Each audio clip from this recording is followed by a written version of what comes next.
Bonsoir à tous.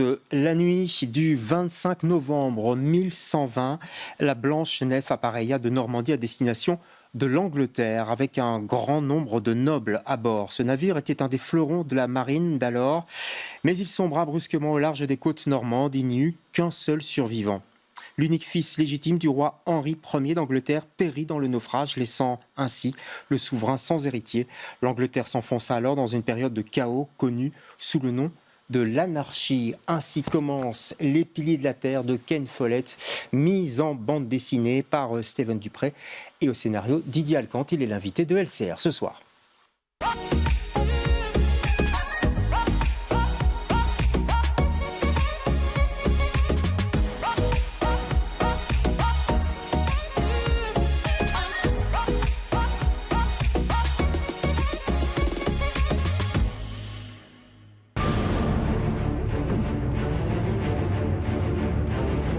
A bastard cannot inherit the throne, but a woman's almost as bad. You will be my eyes and ears and tell me everything. People deserve the right to peace and justice from their lord.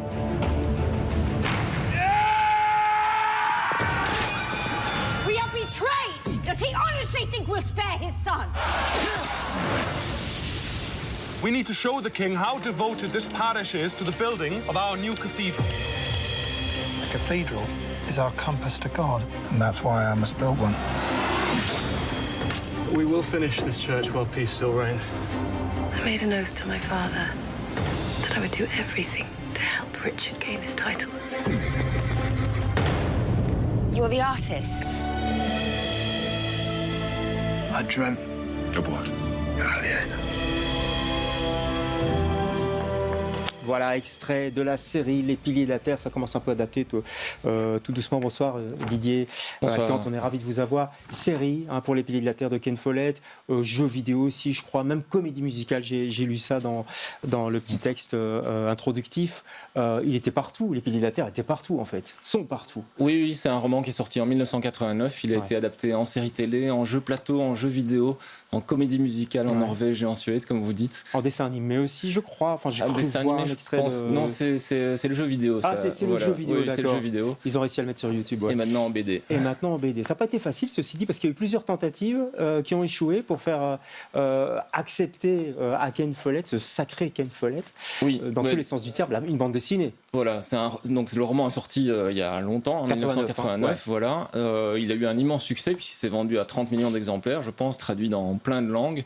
Donc forcément, ça attire les convoitises. Il y a eu beaucoup d'éditeurs, beaucoup d'auteurs qui ont voulu l'adapter en BD, mais ça ne s'est jamais fait jusqu'à présent. Et donc, on est très heureux d'avoir réussi cette gageure, d'obtenir les droits de Ken Follett et de son équipe. Donc victoire pour vous.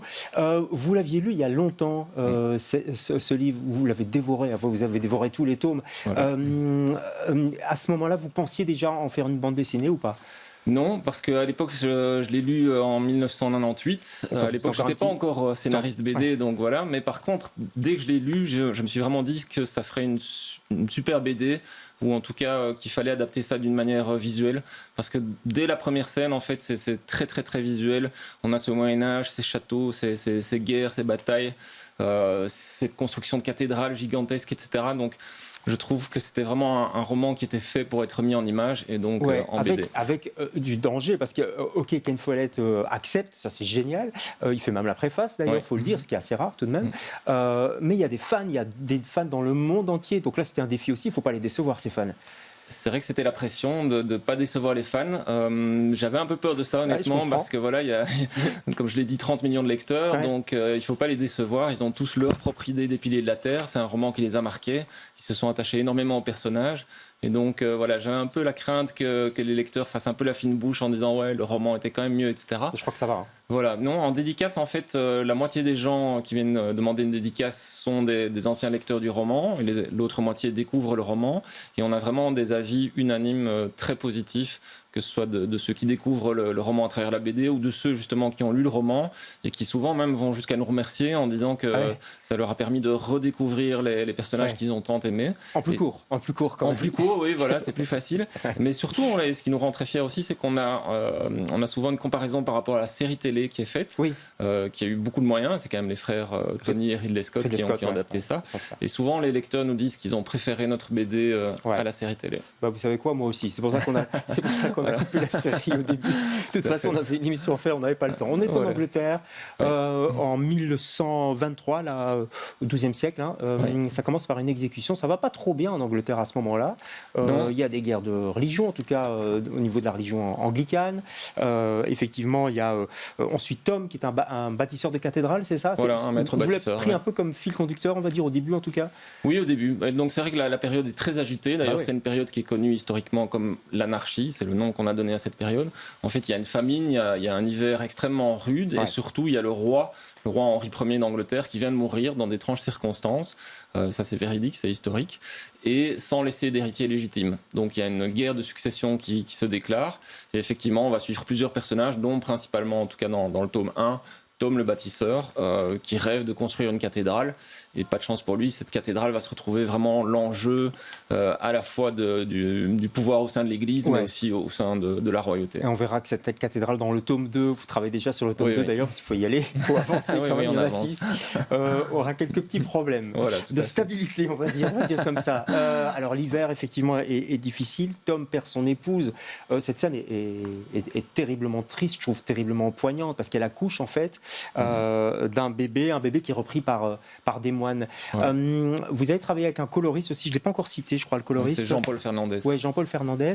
Et je trouve que c'est assez fin, je trouve, les scènes avec les gens pauvres, entre guillemets, sont plutôt dans les tons blancs, gris, bruns, etc.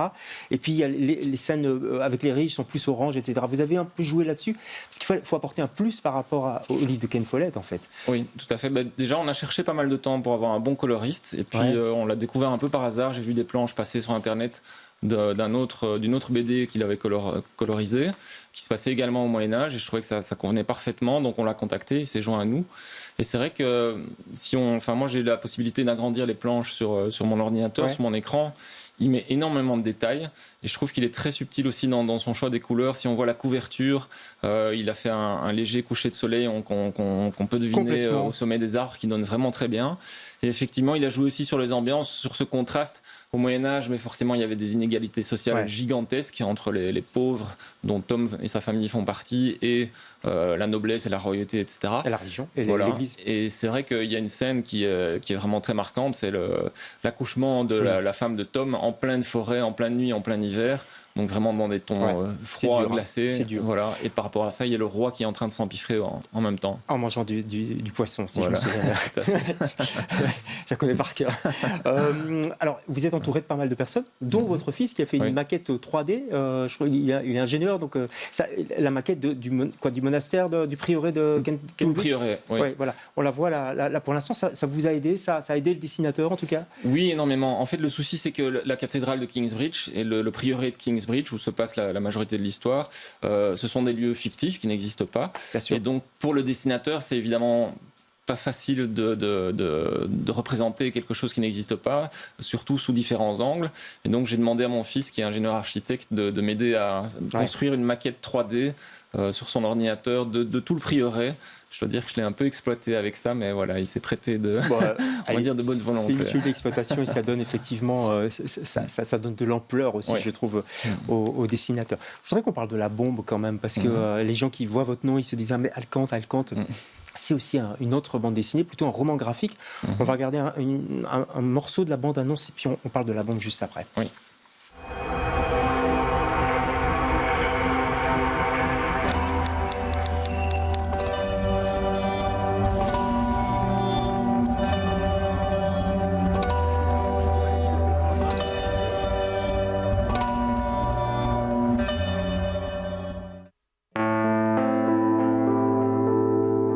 La bombe, notre roman graphique, ça représente vraiment un travail de longue haleine. C'est un travail qui a débuté quelque part il y a des années et des années avec la documentation que j'ai accumulée petit à petit peut-être pas vraiment dans le but à ce moment-là d'en faire un roman graphique, mais si on parle vraiment du travail concret sur l'écriture du scénario et des planches, je pense que ça représente entre 3 et 4 ans de travail.